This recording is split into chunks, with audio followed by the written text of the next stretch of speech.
Anyhow. Oh, look at that. Look at that. What's this? What's this? Oh, where is he? Come on. Come on, little guy. Oh, what is that? You haven't do Oh, this. look, here's a little one. Here's this little one. Let's see if we can find. Oh, there he is. Look at that. Ooh, look at that. What's that? Look at that.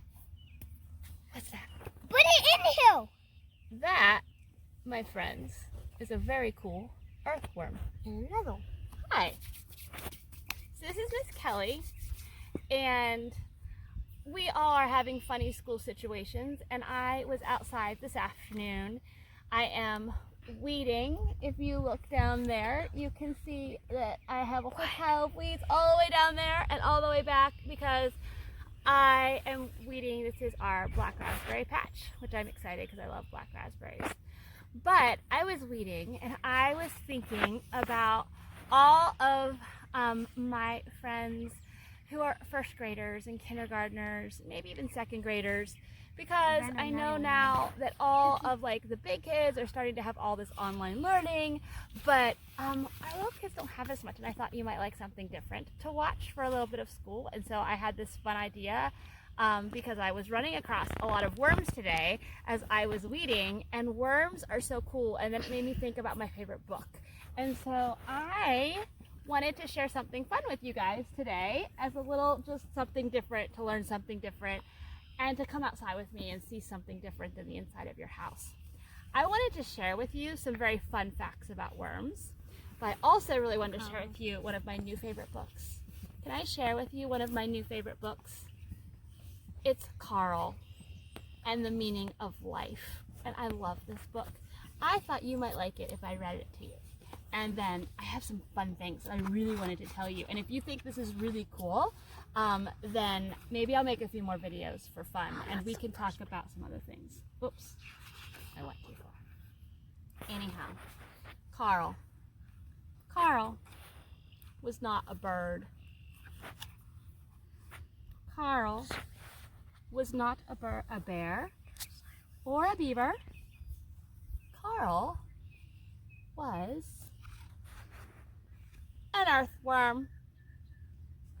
He lived underground, moving, always moving, burrowing, tunneling, digesting dead leaves, feasting and casting, and turning hard dirt into fluffy soil, day after day. Just like these worms. See? Look. Yeah, like them. Just like that. Yeah, like them. He's been finding them as I went weeding. He's keeping them to go fishing. Anyhow, why? Asked a field mouse, gathering seeds. Why do you do that? Why? Carl did not know why, but now he needed to find out. So Carl stopped making fluffy soil. I'll be right back, he told the field mouse. He spotted a rabbit. Maybe she knew. Why do I do what I do? He asked her. Oh, goodness dear, she said. I do not know. I do what I do for my babies. But Carl, he did not have babies.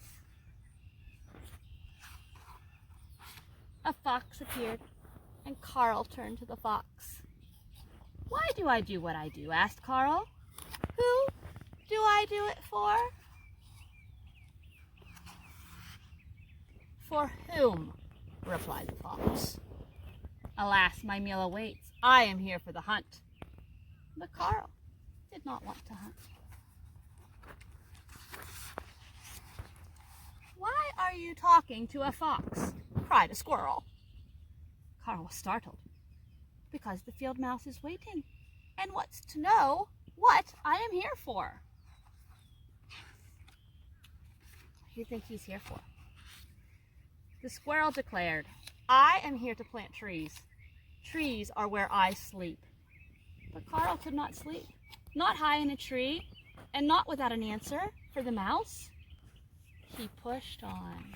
Mom! What? Oh, it's okay. She's just and on. And hours turned into days until the soil was no longer fluffy. Who?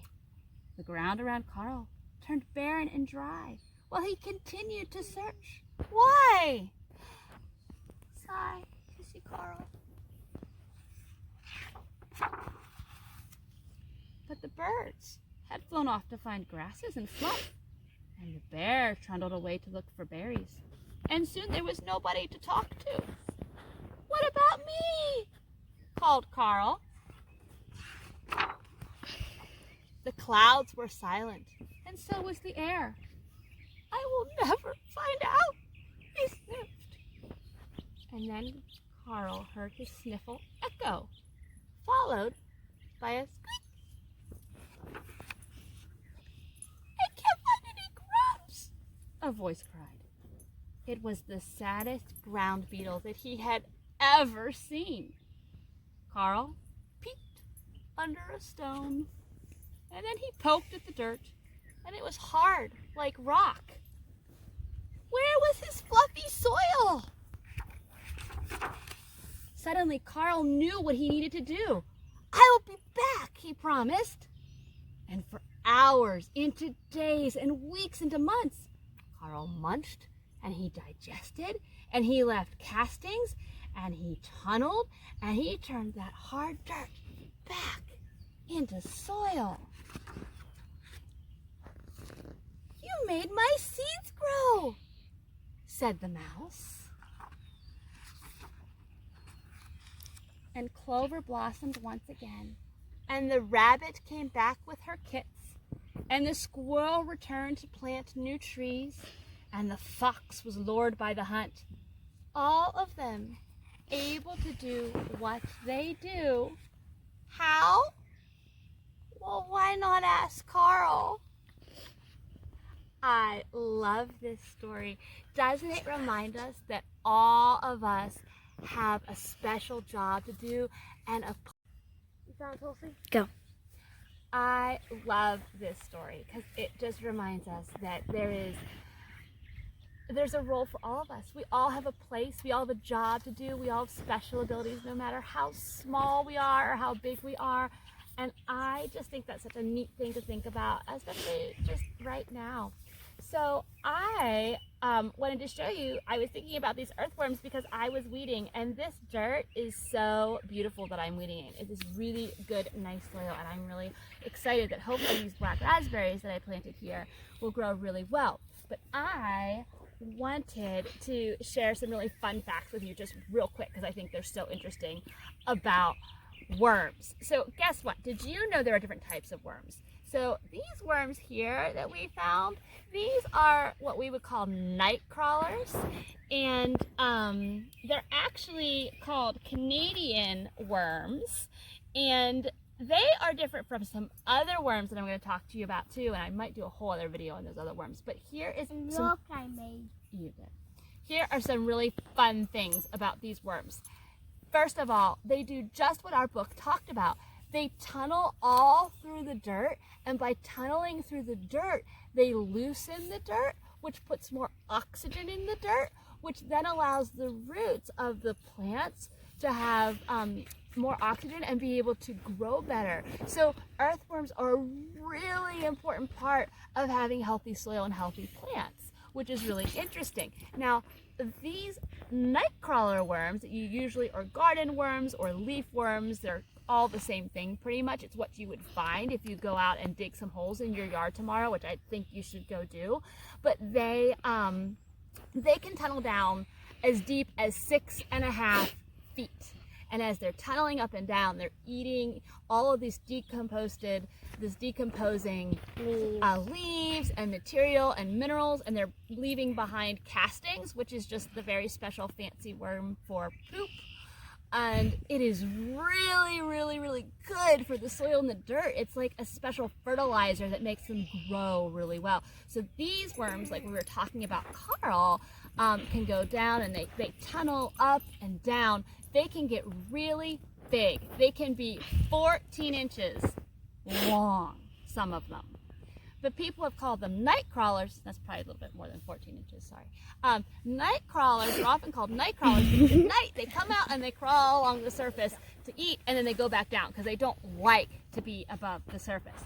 So they also, this is really interesting, whatever size they are, if you take their size and you put it into a third of that size, they can eat that much of their weight every day in material. I know, isn't that cool? Which is so amazing. But I'm going to leave you with something really cool to think about. And I think if you guys like this video, I'll do another one. And this is even more interesting. Big word. Here's the big word. It's called vermiculture or vermicompost.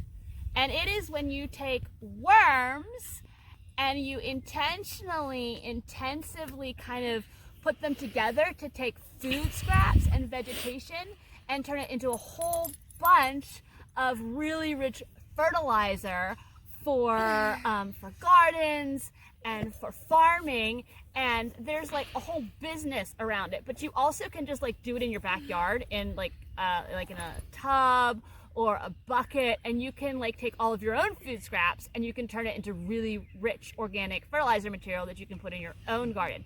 But just real quick, this is so fascinating. Those are different worms. They're not the worms out here. They're a worm that's called a red wiggler or a tiger worm. They're actually a European type of worm. They don't usually get any bigger than 3 inches long, but they eat half of their weight in food. But they only live in like the top 6 inches of the soil, and they eat food scraps and vegetation scraps. So they're a little bit of a different worm, and they just have a different job. Similar, but different.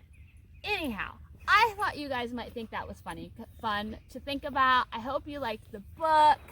I hope you guys are having a great day. You've gotten outside a little bit and enjoyed this beautiful, beautiful day. And I just was thinking about you and thought we would share something fun together since I can't be with you right now. See you later. Bye.